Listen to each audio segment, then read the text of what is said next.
Chapter 8, Pranic Breathing. Pranic breathing plays a very important part. 1. Pranic healing. It is the means or method whereby the supply of prana is increased, and whereby it may be distributed to the affected parts. Pranic breathing is based upon the unceasing vibration which is always in evidence throughout all nature. Everything is in constant vibration. There is no rest in the universe. From planet to atom, everything is in motion and vibration. If even a tiny atom would cease to vibrate, the balance of nature would be disturbed. In and through incessant vibration the work of the universe is performed. Force or energy is constantly playing upon matter, and producing the phenomena of life. The atoms of the human body are in a state of constant vibration. Vibration and motion is everywhere in evidence in the human economy. The cells of the body are constantly to be destroyed, replaced, and changed.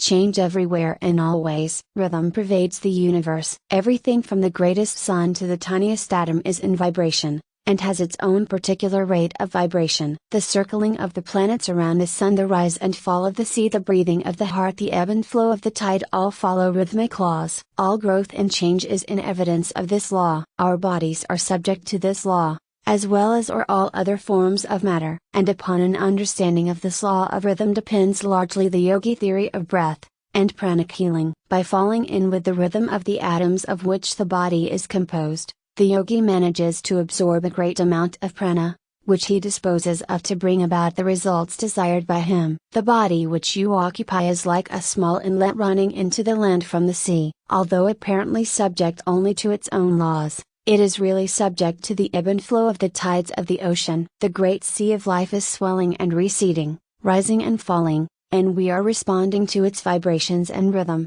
In a normal condition we receive the vibration and rhythm of the great ocean of life, and respond to it, but at times the mouth of the inlet seems choked up with debris, and we fail to receive the impulse from Mother Ocean, and inharmony manifests within us. You have heard how a note on a violin, if sounded repeatedly and in rhythm, will start into motion vibrations which will in time destroy a bridge. The same result is true when a regiment of soldiers crosses a bridge, the order being always given to break step on such an occasion, lest the vibration bring down both bridge and regiment. These manifestations of the effect of rhythmic motion will give you an idea of the effect on the body of rhythmic breathing. The whole system catches the vibration and becomes in harmony with the will, which causes the rhythmic motion of the lungs, and while in such complete harmony will respond readily to orders from the will. With the body thus attuned, the yogi finds no difficulty in increasing the circulation in any part of the body by an order from the will, and in the same way he can direct an increased current of nerve force to any part or organ, strengthening and stimulating it. In the same way the yogi by rhythmic breathing catches the swing, as it were, and is able to absorb and control a greatly increased amount of prana, which is then at the disposal of his will. He can and does use it as a vehicle for sending forth prana to others. Rhythmic breathing will increase the value of mental healing, magnetic healing, etc., several 100%. In rhythmic breathing the main thing to be acquired is the mental idea or rhythm. To those who know anything of music, the idea of measured counting is familiar. To others, the rhythmic step of the soldier left, right, right 1, 2, 3, 4 1, 2, 3, 4, will convey the idea. The yogi bases his rhythmic time upon a unit corresponding with the beat of his heart. The heartbeat varies in different persons, but the heartbeat unit of each person is the proper rhythmic standard for that particular individual is his rhythmic breathing. Ascertain your normal heartbeat by placing your fingers over your pulse,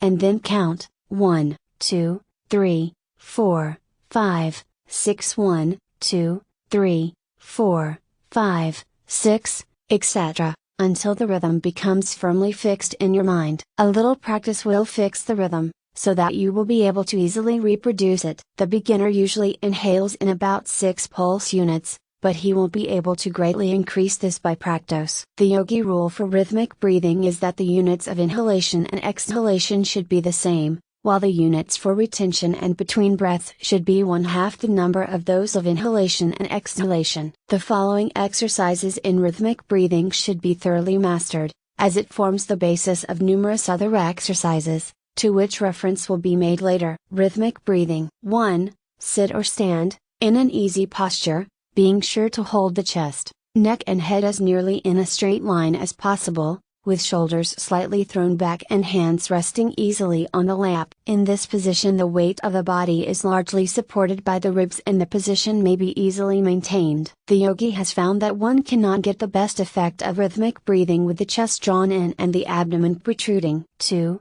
Inhale slowly a deep breath, counting 6 pulse units. 3. Retain, counting 3 pulse units. 4. Exhale slowly through the nostrils, counting 6 pulse units. 5. Count 3 pulse beats between breaths. 6. Repeat a number of times, but avoid fatiguing yourself at the start. 7. When you are ready to close the exercise, practice the cleansing breath, which will rest you and cleanse the lungs. After a little practice you will be able to increase the duration of the inhalations and exhalations, until about 15 pulse units are consumed. In this increase, remember that the units for retention and between breaths is only half the units for inhalation and exhalation. Do not overdo yourself in your effort to increase the duration of the breath, but pay as much attention as possible to acquiring the rhythm, as that is more important than the length of the breath. Practice and try until you get the measured swing of the movement, and until you can almost feel the rhythm of the vibratory motion throughout your whole body. It will require a little practice and perseverance, but your pleasure at your improvement will make the task an easy one. The yogis are most patient and persevering men,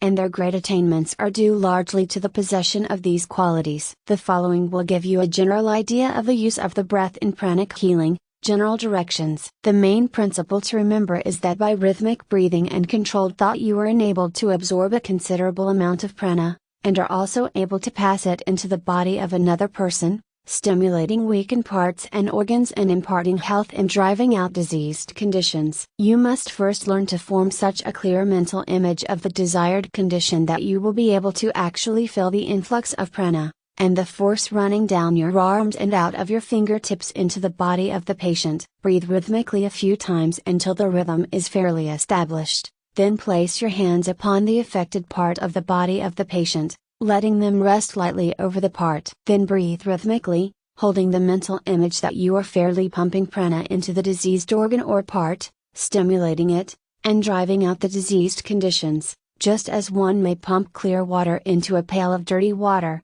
and thus drive out the latter in time. This plan is very effective if the mental image of the pumping operation is clearly held, the inhalation representing the lifting of the pump handle, and the exhalation the actual pumping. In this way the patient is filled full of prana and the diseased condition is driven out. Every once in a while raise the hands and flick the fingers as if you were throwing off the diseased condition. It is well to do this occasionally and also to wash the hands after treatment, as otherwise you may take on a trace of the diseased condition of the patient. During the treatment let the prana pour into the patient in one continuous stream, allowing yourself to be merely the pumping machinery connecting the patient with the universal supply of prana, and allowing it to flow freely through you. You need not work the hands vigorously, but simply enough that the prana freely reaches the affected parts. The rhythmic breathing must be practiced frequently during the treatment, so as to keep the rhythm normal and to afford the prana free passage. It is better to place the hands on the bare skin, but where this is not advisable or possible place them over the clothing. Vary above method occasionally during the treatment by stroking the body gently and softly with the fingertips, the fingers being kept slightly separated. This is very soothing to the patient. In cases of long standing you may find it helpful to give the mental command in words, such as get out, or be strong, as the case may be, the words helping you to exercise the will more forcibly and to the point. Vary these instructions to suit the needs of the case, and use your own judgment and inventive faculty. We have given you the general principles and you can apply them in hundreds of different ways. The above apparently simple instruction, if carefully studied, and applied, will enable one to accomplish all that the leading magnetic healers are able to. Although their systems are more or less cumbersome and complicated, they are using prana ignorantly and calling it magnetism. If they would combine rhythmic breathing with their magnetic treatment they would double their efficiency.